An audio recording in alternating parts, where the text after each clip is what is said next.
오늘 함께 보실 말씀은 사사기 4장 1절에서 9절 말씀입니다.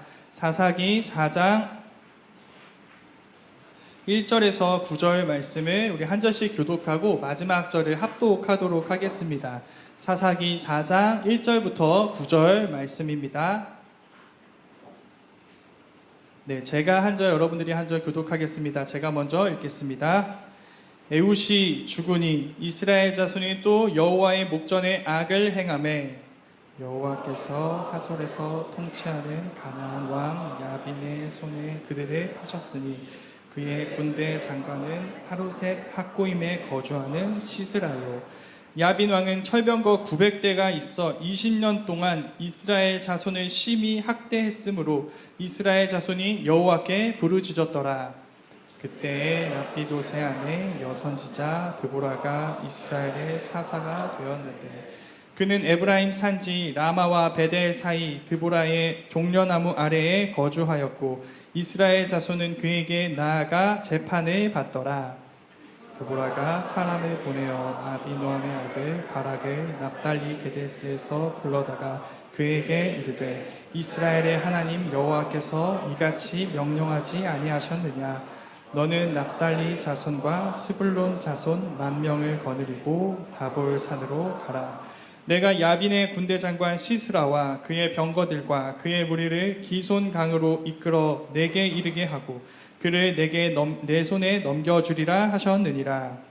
바락이 그에게 이르되 만일 당신이 나와 함께 가면 내가 가려니와 만일 당신이 나와 함께 가지 아니하면 나도 가지 아니하겠노라 하니 함께 읽겠습니다. 이르되 내가 반드시 너와 함께 가리라. 그러나 내가 이번에 가는 길에서는 영광을 얻지 못하리니 이는 여호와께서 시스라를 여인의 손에 파실 것임이니라 하고 드보라가 일어나 바락과 함께 게데스로 가니라.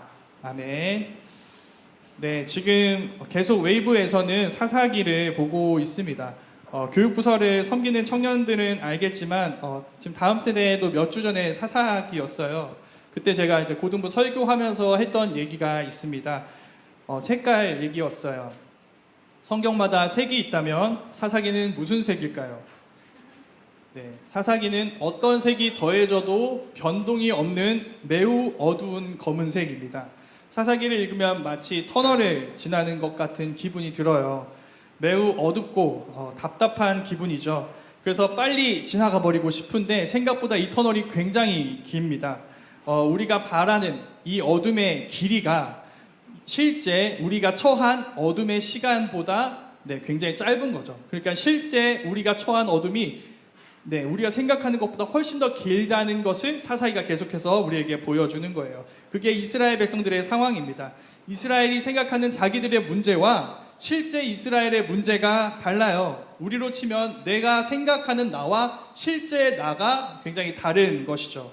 이런 사사 저런 사사가 왔으니 이제 우리의 문제는, 우리의 어둠은 완전히 끝났다. 이제 계속 평화다. 매번 그렇게 생각하는데 매번 그렇게 생각하는 그 생각은 이스라엘을 매번 배신합니다.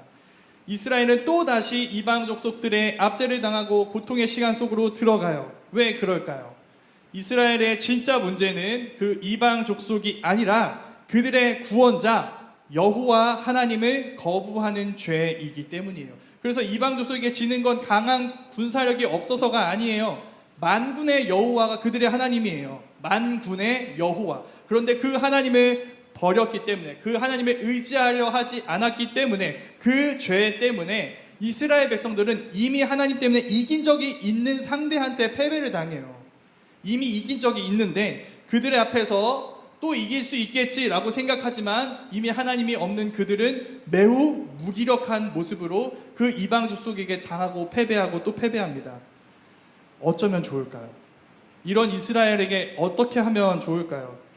강한 군사력 주면 될까요? 그러면 안 되죠. 왜냐하면 군사력 주면 이 사람들 무슨 생각할까요? 이방 족속을 물리칠 수는 있겠죠. 그런데 물리친다고 자기들의 문제를 해결했다고 생각할 거 아니에요. 실제는 해결한 게 아닌데, 실제는 계속 하나님을 떠나는 죄 가운데 있는데 그러면 안 되겠죠. 그러면 아예 이방 족속한테 아예 멸망하도록 다 내버려 두면 괜찮을까요? 사실 우리가 하나님이라면 여러분 이게 우리의 선택지가 될 거예요. 뭐 이런 거죠. 실현당했어요. 그래 나 없이 어디 잘해봐라. 네, 이런 말 해본 적 있죠? 네, 나 없이 잘해봐라. 너네가 선택한 길이다. 나 버리고 잘 먹고 잘 살 수 있는지 보겠다. 보통 우리는 우리를 떠나간 그 사람들에게, 그 전남친 전 여친에게 그런 저주를 퍼붓잖아요. 만약에 그 저주가 이루어졌어요. 전남친 전 여친이 나를 버리고 만난 새 사람에게서도 네, 나처럼 실현을 당하고 그가 잘 나가는 인생이었는데 비극을 만나서 직장에서 잘리고 신뢰하던 사람한테 배신이라도 당했다는 소식을 들었어요. 그럼 여러분 우리는 어떻게 될까요? 우리 인생 최고의 행복을 누리며 하나님을 찬양할 겁니다. 나의 힘이 되신 여호와여, 내가 주님을 사랑합니다. 당신은 지금도 살아서 역사하시는 유일하신 참 하나님이십니다. 영광 받아 주옵소서. 그렇죠. 네, 저만 그런, 네, 다 그렇잖아요. 근데 왜 다 아닌 것처럼 이렇게 나를 보지? 네. 근데 하나님은 여러분 우리랑 달라요. 되게 이런 말 해도 될지 모르겠어요. 이해해 주실 거죠? 네. 구질구질해요, 하나님. 하나님 되게 구질구질합니다. 실현 당했는데 이스라엘이 하나님 떠나서 스스로 망해가고 있잖아요. 그런데 망했어요. 그래서 뒤늦게 날 찾아와서 하나님 한 번만 도와주세요. 제가 잘못했어요. 막 용서를 달라고 빌고 있어요. 그걸 받아줘요. 하나님이 받아준다고요. 이미 온니엘, 에후, 삼갈 같은 사람들을 보내세요. 그래도 하나님을 버리고 떠나요. 그래서 또 망해요. 그래서 괴로워하면서 또 날 찾아와. 근데 또 받아줘요. 또 사랑하셔서 사사를 또 보내시고야 마는 거예요. 그럼 이제 여기선 좀 보일 거예요. 뭐가 보이냐면 하나님이 이스라엘 백성들, 앞에서 말했죠. 이 사람들 어떻게 하면 좋을까? 거기에 대한 대답이 뭐예요? 사사예요. 사사. 하나님은 사사를 보내는 것으로 이들에게 답변하고 계세요.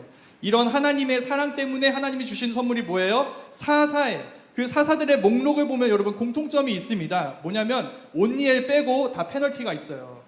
지도자가 될 수 없는 조건들이 있어요. 에훗은 왼손잡이라고 했죠. 오른손이 묶인 자였다라고 이야기했어요. 삼갈은 아낫, 우상 숭배자의 집안 사람으로 겨우 소모는 막대기 하나 들고 있는 사람이에요. 오늘 말씀에 나오는 드보라도 그렇습니다. 드보라는 여러분 약함의 상징인 여인이에요. 여기 담긴 의도가 뭘까요? 이 약한 사람들, 저마다 페널티가 있는 사람들을 불러서 구원하시는 의도가 뭘까요? 이 사람들을 의지하라는 말일까요? 의지할 수 없죠. 페널티가 있다니까. 그럼 누구를 의지하라는 거예요? 이 사람들을 붙잡고 계시는 하나님의 강한 오른손을 보고 그걸 의지하라는 거예요. 이 세상의 논리로는 설명할 수 없어요. 저 사람들이 이 이방 족속들, 이 강한 이방 족속들 이기는 거 설명할 수 없어요. 이 세상의 논리로는. 이 세상 위에 계신 진짜 이 세상의 주관자이신 하나님 없이는 설명할 수가 없어요. 하나님을 볼 수밖에 없게 만드시는 거예요.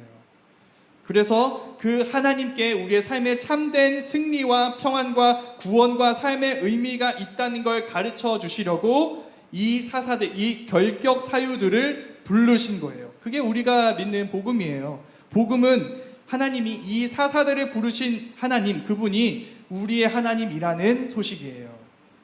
그래서 이 세상이 저마다 자신의 구원으로 삼는 가짜 하나님들을 다 제거하고 진짜 하나님을 우리의 왕좌에 모셔서 그분의 백성으로 제발 평안을 누리고 그분의 구원을 경험하고 그분을 즐거워하라는 메시지인 거예요. 우리가 오늘 읽은 드보라 역시도 마찬가지입니다. 먼저 배경을 볼 텐데 드보라가 나오게 된 배경으로 등장하는 이제 이스라엘의 압제자가 있겠죠. 이방 족속이 왔으니까. 자, 이 압제자는 누구냐면 가나안의 하솔 지역을 다스리는 야빈이라는 왕이에요. 야빈. 근데 여기서 야빈이라는 이름은 이 사람의 이름이 아니라 이 하솔 지역의 통치자를 통틀어서 가리키는 이름처럼 보여요. 그렇게 볼 수 있는 이유가 있는데 뭐냐면 이미 여러분 옛날 여호수아 때 있잖아요. 여호수아 때 이스라엘은 하솔 왕 야빈을 쳐서 죽이고 그 하솔을 점령한 적이 있었어요. 여호수아서 11장 10절 말씀인데 제가 읽어보겠습니다. 하솔은 본래 그 모든 나라의 머리였더니 그때 여호수아가 돌아와서 하솔을 취하고 그 왕을 칼날로 쳐 죽이고, 자, 하솔은 본래 그 모든 나라의 머리라고 얘기했죠. 근데 하솔을 취하고 그 왕을 쳐서 죽였어요. 그러니까 뭐예요? 하솔이 이겼어요. 이긴 적이 있어요. 점령한 적이 있어요. 그런데 지금 이스라엘은 그 하솔 왕에게, 새로운 하솔 왕에게 지금 지고 있는 거예요. 그러니까 지금 이스라엘 상황은 여러분 그냥 패배했다인가요? 아니요. 이스라엘의 과거가 통째로 부정되는 것 같은 상태예요. 이 기분이 뭔지 우리 청년들은 잘 알 겁니다. 우리에게도 과거에 영광이 있어요. 고등학교 때 괜찮았어요. 아니에요? 괜찮은 것 같은데. 대학교 때 내가 생각해도 좀 잘 나갔어. 근데 이제 고등학교 때 잘 나갔다 대학에 오고 대학 때 잘 나갔다 사회에 나가면 어떻게 되나요? 여전히 잘 나가는 청년들이 있긴 해요. 네, 극소수입니다. 물론 그런 청년들도 있겠지만 그렇지 않은 경우가 굉장히 많이 있어요. 나만 가진 줄 알았어요. 나만 이렇게 멋지고 잘난 줄 알았어요. 근데 그게 아니었어요. 나가보니까 나 같은 사람들이 널리고 널렸어요. 내가 멋있어 보였는데 나보다 훨씬 더 멋진 사람들이 굉장히 많이 있어요. 나는 이제 더 이상 잘 나가는 멋진 선배, 멋진 상사가 아니라 이제 막 새로운 세계의 걸음마를 시작한 사회적 신생아라는 사실을 그때 딱 알아버리고 마는 거예요. 여러분, 그건 정확하게 우리 신앙에도 적용됩니다. 그래서 우리가 지금부터 교정해야 할 믿음에 대한 생각이 있어요. 제가 자주 하는 얘기인데 뭐냐면 우리는 지금 우리의 신앙을 신앙할 수 없어요. 과거에 우리가 가졌던 멋진 믿음들이 있죠. 지금 청년의 때에 지금 갖고 있는 이 멋진 믿음들이 있죠. 이게 가만히 있어도 영원할 거라고 믿지 말라는 거예요. 지금 이렇게 갖고 있으니까 이제 앞으로도 그러겠지라고 믿어서는 안 된다는 거죠. 종종, 왜냐하면 이런 것 때문입니다. 종종 우리는 그때 괜찮았어요. 믿음이 좋았어요. 근데 이걸 버린 사람들을 볼 때가 있어요. 믿음 되게 좋았었는데 그때. 그럼 생각하죠. 저 사람들 지금만 보니까 우리는 지금 저 모습이 과거에도 저랬을 거야. 그렇지 않아요. 한때 그들에게도 지금은 패배하고 있었던 그 하솔왕 야빈에게 승리했던 승리가 있었어요. 근데 그 사람들이 지금 패배하고 있어요. 믿음을 저버리고 있어요. 그래서 여러분, 지금 이 믿음을 우리는 언제나 자신할 수가 없어요. 그 우리가 가진 믿음은 여러분 세월을 통과해야 되는 믿음입니다. 아직 통과하지 않았잖아요. 그렇죠? 통과해야 하고, 또 언제나 믿음은 여러분 과거의 이야기가 아니라 오늘의 이야기가 돼야 돼요. 그리고 지금 살아 움직이는 것이 되어야 해요. 이걸 다 정리해서 한 문장으로 말하면 이렇습니다. 이게 오늘 말씀의 첫 번째 메시지가 될 텐데, 우리에게 믿음은 언제나 현재형 동사여야 해요. 현재형이어야 돼요. 과거형이어서는 안 돼요. 현재형이어야 돼요. 명사가 아니에요. 굳어서 움직이지 않는 명사가 아니에요. 언제나 지금도 살아 움직이고 생동력 있는 움직이는 동사여야 하는 거예요. 그 현재형 동사인 믿음은 여러분 무균실에서 이게 만들어지지 않습니다. 온갖 위험으로 가득 찬 광야를 통과하고 가시밭길을 걷고 그 모든 어려움들을 통과하고 그럼에도 견뎌내는 그 믿음이 진짜 믿음이라고 할 수가 있는 거예요. 이스라엘이 그러지 못했습니다. 그래서 지금 하솔왕 야빈에게 지배를 받고 있죠. 더 나아가 여러분, 지금 하솔왕 야빈 굉장히 강해져 있어요. 우리가 읽은 사사기 4장 2절과 3절 말씀에 이렇게 나옵니다. 2절 뒷부분부터 읽었는데 이렇게 되어 있어요. 그의 군대 장관은 하루셋 학고임에 거주하는 시스라요. 야빈 왕은 철병거 900대가 있어 20년 동안 이스라엘 자손을 심히 학대했으므로 이스라엘 자손이 여호와께 부르짖었더라. 군사력이 굉장히 세세하게 소개되어 있어요. 군대 장관 이름까지 나오잖아요. 시스라라고 나오고 그의 무기가 뭐예요? 철병거 900대예요. 철병거라고 하니까 우리 흔히 이제 이 철병거를 지금의 탱크에 비유하거든요.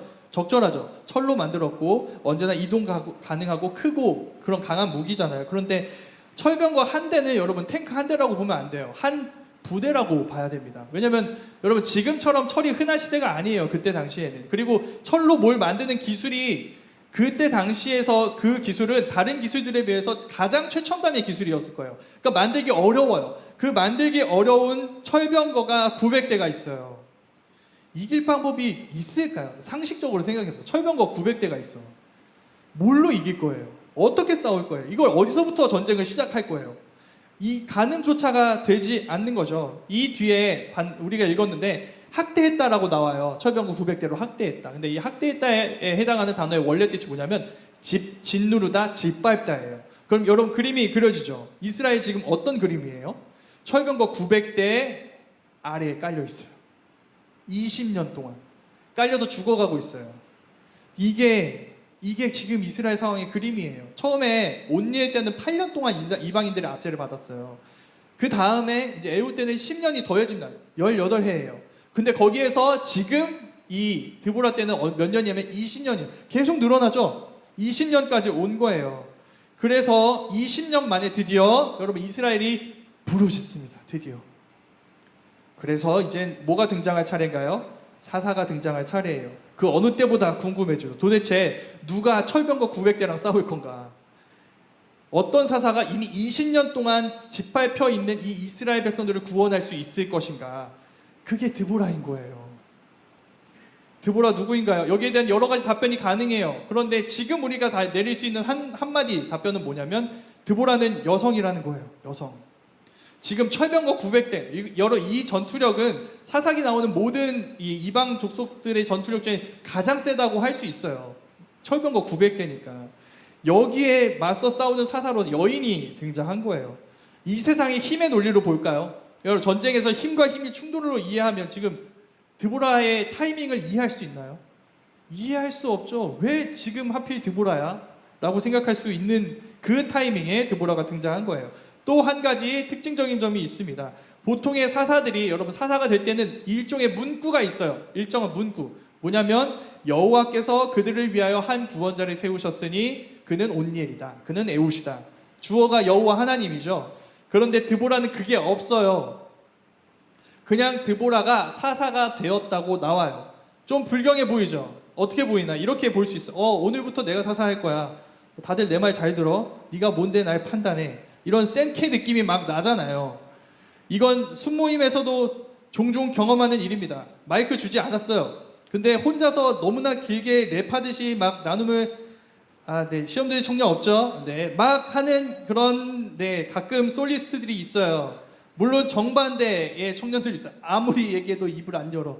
그러지 마세요. 순장님들 힘들거든요. 네, 어쨌든 이 침묵은 순모임의 지옥 같은 순간이죠. 순장들 웃고 있을 거야. 근데 속은 지옥이라는 것을 좀 알아주셨으면 좋겠습니다.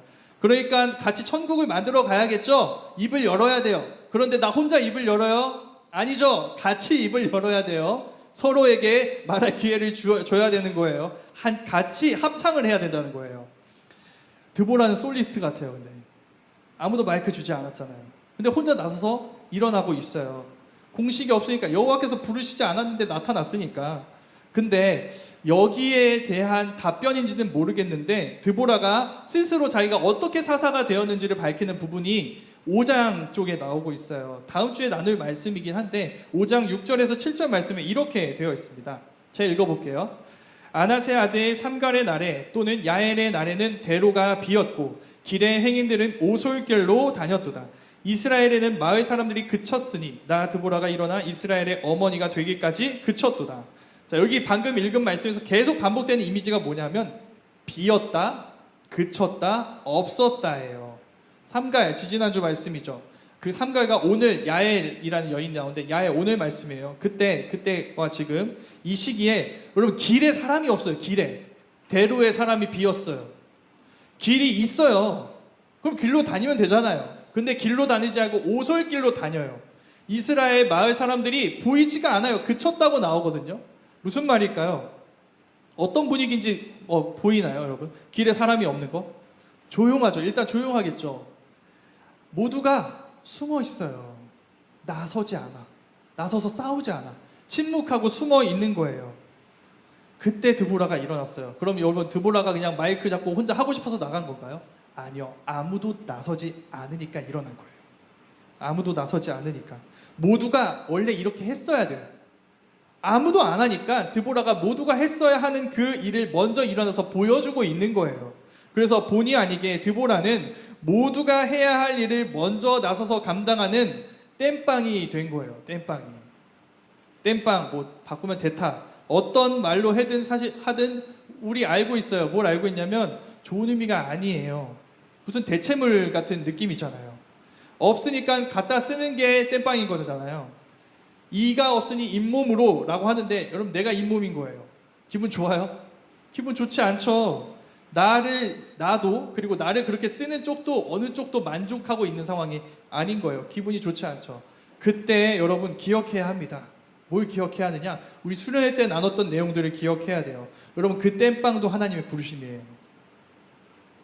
우연인 것 같아요. 내가 땜빵이 된 건. 그냥 분위기에 의해서 내가 나서게 된 것 같아요. 그런데 거기에도 여러분 하나님의 섭리가 있어요. 그 하나님을 인정할 때 나는 깨닫게 됩니다. 내가 왜 여기에 있게 되었는지를 알게 돼요. 내가 뭘 해야 되는지를 알게 되는 거예요. 그걸 드보라가 보여줍니다. 드보라가 하는 일은 여러분 다른 사사들과는 조금 다른데 일단 기본적으로 드보라는 선지자예요. 그러니까 본캐가 선지자고 부캐가 사사예요. 그러니까 원래 본캐 일을 해야겠죠. 선지자 일을 하는데 뭘 하냐면 이스라엘 백성들을 가르치고 재판을 하는데 종려나무 아래에서 한다고 해요. 종려나무 아래에서.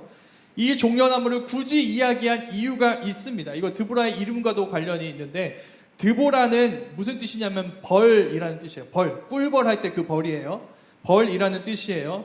그 드보라가 있는 종려나무는 여러분 성경에서는 꿀을 그냥 꽃에서 나오는 꿀만 그 꿀이라고 하지 않아요. 나무에서 얻는 과일 시럽도 꿀이라고 얘기하거든요. 그러니까 종려나무가 그런 꿀이 열리는 나무예요. 꿀나무인 거죠. 그러면 연관이 있죠. 꿀나무 아래에 뭐가 있어요? 드보라 벌이 있는 거예요. 자, 그림 그려지죠? 마지막으로 거기서 재판한다고 했는데 재판할 때 가장 중요한 게 뭐예요? 정의를 이루는 게 제일 중요하잖아요. 근데 성경에서 불의를 어떤 맛으로 표현하는데 이걸 쓴맛으로 표현해요. 자, 불의는 무슨 맛이에요? 쓴맛. 그럼 정의는 무슨 맛일까요? 단맛이 되겠죠. 그럼 그림이 그려지죠. 자, 지금 종려나무 아래에서 드보라가 재판하고 있는 그림은 어떤 그림이에요? 꿀나무 아래에서 벌이 정의라는 단맛의 꿀을 이스라엘 백성들에게 제공하고 있는 그림이 되는 거예요. 네, 그 그림을 얘기하는 이유가 뭐냐면 지금 이스라엘 백성들이 하솔랑 야빈에게 압제를 당하고 있잖아요. 그렇죠. 아름답지 않죠. 약속의 땅 같지 않잖아요. 그런데 처음 그 땅을 주실 때 하나님이 하셨던 말씀이 있어요. 가나안 땅은 어떤 땅이냐? 젖과 꿀이 흐르는 땅이라는 거였어요. 그런데 지금 압제를 당하고 있는 이 순간에도 지금 그 땅은 어떤 땅이라는 거예요? 꿀이 흐르는 땅이라고 이야기를 하는 거예요. 우리 식대로 하면 이런 겁니다. 빼앗긴 들에도 봄이 와요. 빼앗긴 젖과 꿀이 흐르는 땅도 여전히 젖과 꿀이 흐르는 땅이에요. 그게 메시지예요. 하나님은 이스라엘 백성들에게 여전히 그 약속의 땅에서 하나님이 그들이 하나님의 백성으로 누리게 하기 원하셨던 그 평안을 예고하고 계시는 거예요. 젖과 꿀이 흐르는 땅을 누리는 평안을 예고하고 계시고 그 예고하신 대로 그 땅을 완전히 누리게 하시기 위해 드보라를 부르셨던 거예요. 그게 예고편인 거예요. 지금 드보라가 재판한 이 그림이. 이 예고편이 예고한 본편, 이제 전쟁이 되겠죠. 전쟁은 이렇게 시작됩니다. 드보라가 바락이라는 사람을 불러요. 이 사람을 불러서 너 하나님의 명령이다. 가서 시스라랑 싸워라. 싸울 장소를 알려줘요. 다볼산의 기손강이라는 곳이에요. 여기가 싸울 장소예요. 장소 알려줬어요. 싸움 결과도 알려줘요. 너 가면 하나님이 승리하게 하실 거다. 가르쳐줬어요. 바락이 나가지 않습니다. 대신 조건을 제시해요. 뭐냐면 당신이 나와 같이 가면 가겠다. 근데 가지 않으면 나도 가지 않겠다라고 얘기해요. 이게 여러분 어떻게 보이나요? 앞에서 여러분 드보라가 사사가 된 이유 우리 방금 읽었잖아요. 5장 6절 7절 말씀. 거기서 드보라가 자기를 뭐라고 표현했냐면 내가 이스라엘의 어머니가 됐다고 얘기하거든요. 자, 그러면 바락은 어떤 것 같아요?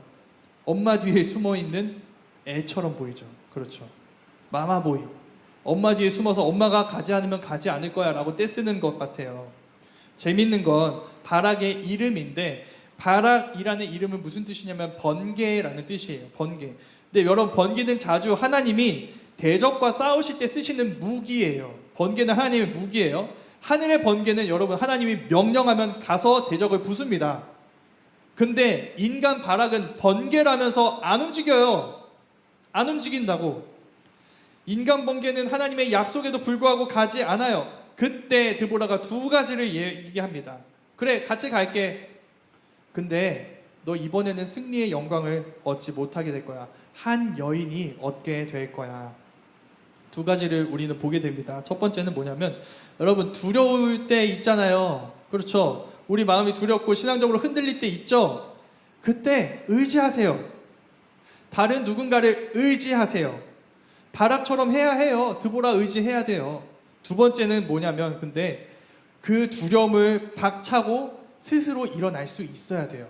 의지하세요. 그런데 언제나 의지하는 자리에만 있는 게 아니라 박차고 일어날 수 있어야 하는 거예요. 드보라의 대답에 이 두 가지가 다 담겨 있어요.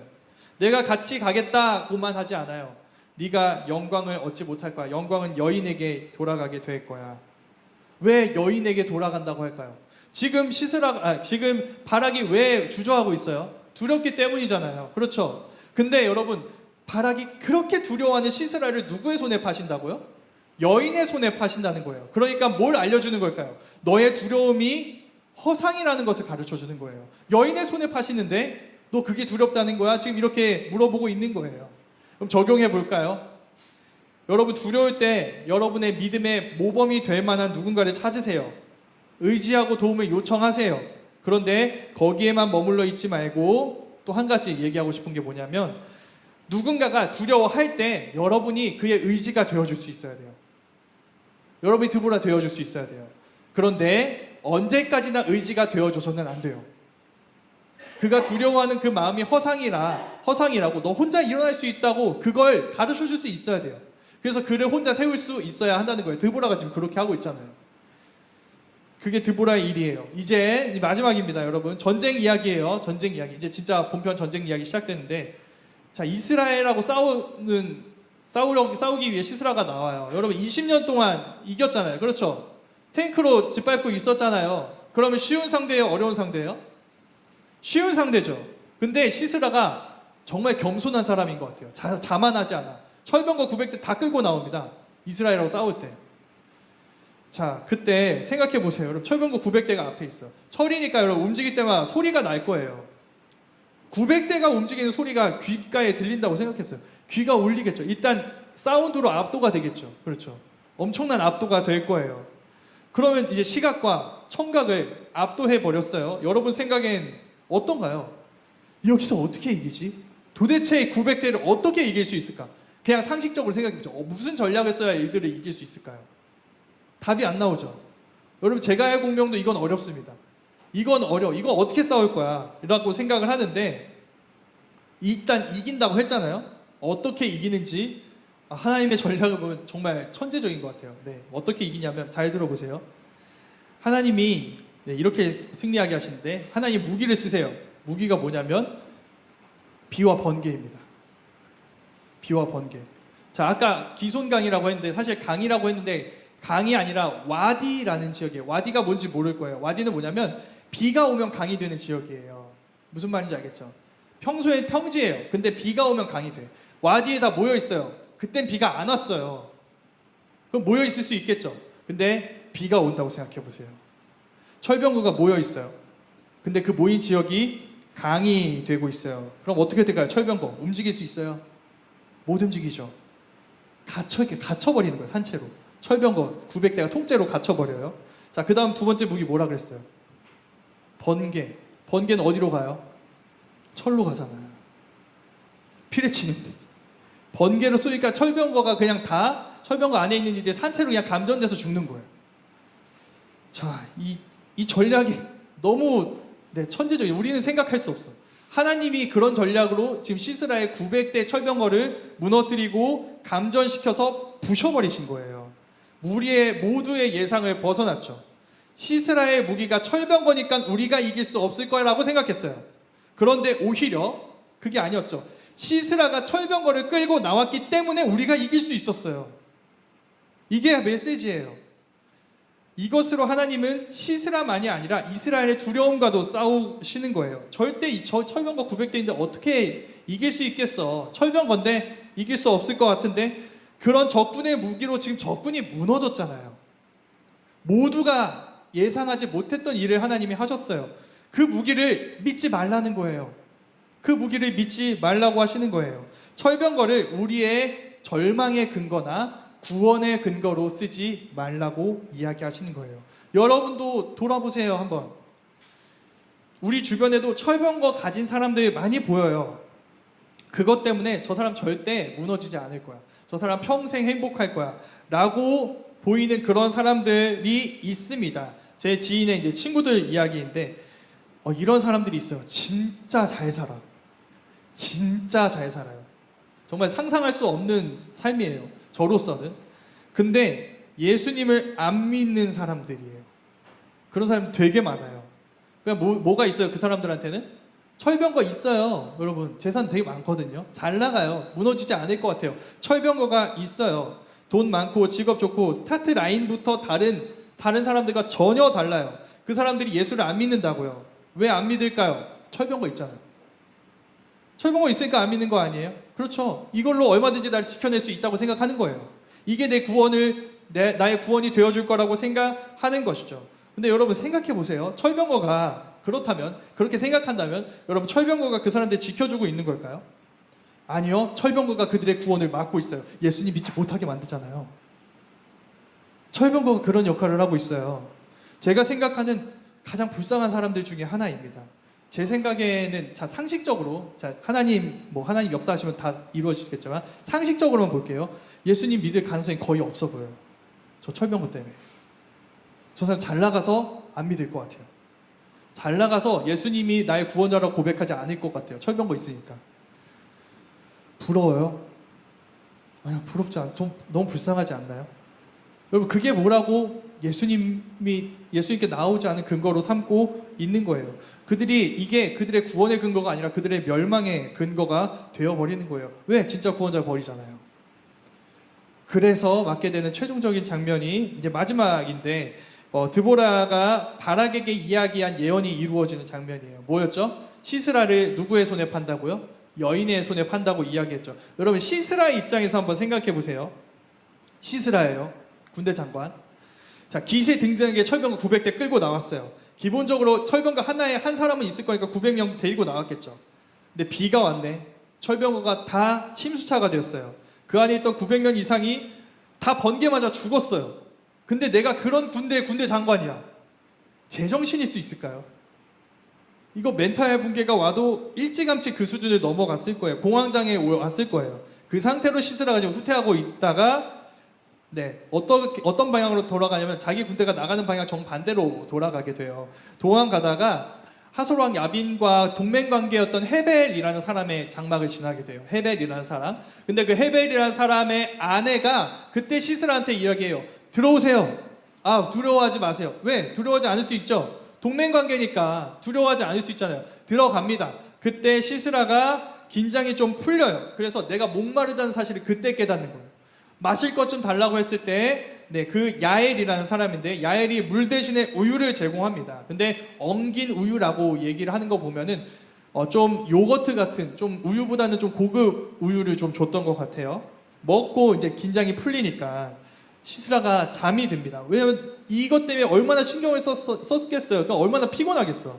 잠이 드는데 그때 야엘이 손에 말뚝과 방망이를 들고 관자놀이를 꿰뚫어서 죽여버려요. 시스라를. 드보라의 예언이 이루어졌죠. 하나님이 시스라를 여인의 손에 파셨어요. 그 여인의 이름은 야엘이었습니다. 야엘이라는 이름은 산염소라는 뜻이에요. 산염소 야엘이 여러분 시스라에게 우유를 줬어요. 그래서 그림이 완성되죠. 어떤 그림이 완성될까요? 드보라는 꿀이었고 야엘은 우유였어요. 합치면 뭐예요? 젖과 꿀이 흐르는 땅이죠. 하나님이 그렇게 이 땅을 젖과 꿀이 흐르는 땅으로 회복하셨어요. 두 여인을 통해. 그럼 이젠 알 수 있죠. 드보라는 여러분 땜빵에 불과한가요? 아니요. 꼭 드보라가 있었어야 했어요. 거긴 드보라 자리예요. 하나님이 그를 통해 꿀을 주시기 원했어요. 정의를 이루시기 원했어요. 하나님의 이 땅에서 주시는 평안을 드보라를 통해서 주셔야만 했어요. 정확히 드보라를 지명하셨던 거예요. 아무도 나서지 않을 때 하나님은 드보라를 통해 또 야엘이라는 여인을 통해 아무도 이길 수 없을 것처럼 보였던 철병거 부대를 완전히 무너뜨리시고 이스라엘에게 약속의 땅을 회복시켜 주세요. 이게 우리에게 복음을 들려주죠. 여러분 성경이 말하는 죄라는 단어는 하마르티아인데 하마르티아는 무슨 뜻이냐면 관역에서 벗어났다는 뜻입니다. 그게 우리의 상태예요. 우리는 관역을 벗어나 있어요. 우리가 향해야 했던 곳에서 벗어나 있어요. 우리는 우리를 구원하는 게 아니라 멸망으로 이끌 철병거에 인생을 바치고 목숨을 걸어요. 하나님은 내 생명의 영역이 아니라 취미의 영역에 계신 분이에요. 그러니까 하나님을 찾지 않아요. 필요하지 않다고 생각해요. 때에 따라서. 그래서 여러분 숨게 됩니다. 왜 숨게 될까요? 하나님 없을 때 숨게 됩니다. 왜 숨게 될까요? 여러분 이 세상에서 하나님 제거하면 뭐가 남는지 아세요? 딱 하나 남습니다. 힘의 논리만 남아요. 강한 놈이 살아남는 거예요. 쉽게 말해서 약육강식이에요. 철저히 힘에 의해서만 이 땅에 존재가 돼요. 왜? 정의가 사라졌잖아요. 하나님이 선이 아니라면 다른 것이 하나님의 선을 차지하겠다는 건데 그게 정의예요? 아니요. 힘으로 차지한 권세에 불과해요. 그만 살아남을 거예요. 강한 자만 살아남을 거예요. 그 강한 자만 살아남는 경쟁사회에서 여러분 철병가 없으면 어떻게 되나요? 내 이름이 뭐고 내가 어디에서 자랐고 어떤 걸 좋아하고 어떤 경험이 있고 아무것도 의미 없어요. 넌 그냥 탈락자야. 힘의 논리만 남은 세상에서 넌 그냥 탈락자예요. 내 이름은 탈락자예요. 내가 어떻게 태어났고 어떻게 자랐고 어떤 사람들과 관계를 다 필요 없어요. 그냥 넌 탈락자야. 왜? 힘이 없으니까. 이 사회는 논리적으로 힘의 논리만 이루어지는 사회니까. 여러분 그래서 지금도 수많은 청년들이 숨어 있습니다. 구직활동 그만둬요. 왜? 계속 탈락자라는 얘기만 들으니까. 힘의 논리만 지배하는 세상에서. 그래서 44만 명이 지금 홀로 지내고 있어요. 구직 활동조차 안 해. 왜? 계속 탈락자라는 얘기만 들으니까. 철병가 없으니까. 싸움이 안 되니까. 내 이름은 탈락이니까. 그냥 탈락. 그 모든 청년들한테 제가 얘기하고 싶습니다. 예수님을 바라보세요. 예수님을 바라봐야 하는 이유가 있습니다. 뭐냐면 여러분 예수님이 우리의 드보라가 되어주셨어요.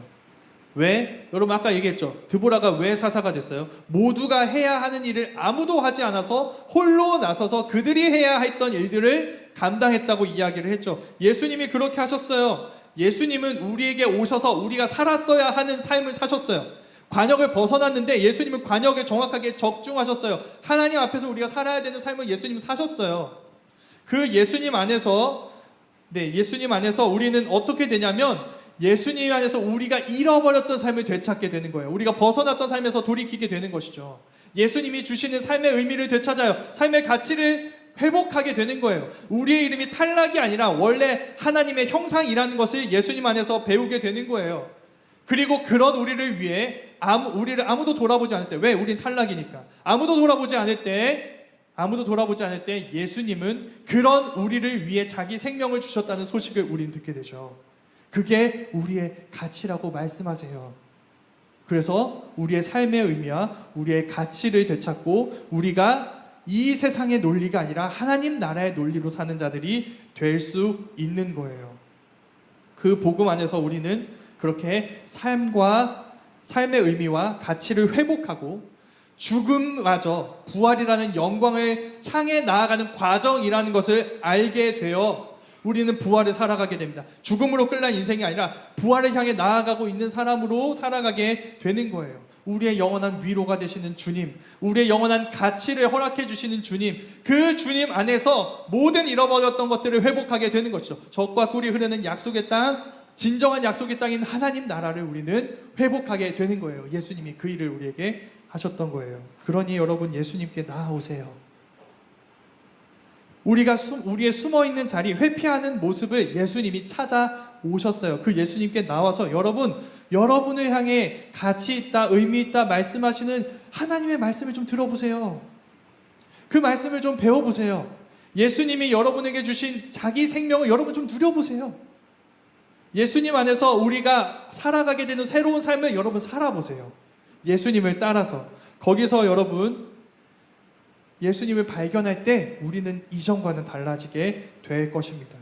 드보라와 야엘 두 여성을 통해 철병과 구백들을 무너뜨리신 그 이야기가 예수님이 보여주신 이야기라는 것을 깨닫고 예수님이 패배하는 것처럼 보였던 십자가에서 그 모든 우리의 대적들의 권세를 무너뜨리셨다는 사실을 우리는 배우며 하나님 나라를 경험하게 될 겁니다. 이 세상의 나라와 전혀 다른 하나님 나라를 경험하고 그 나라를 보여주는 사람들이 될 수 있을 거예요. 그 나라를 경험하고 보여주는 또 다른 작은 드보라로 살아가는 여러분 되기를 간절히 소망합니다.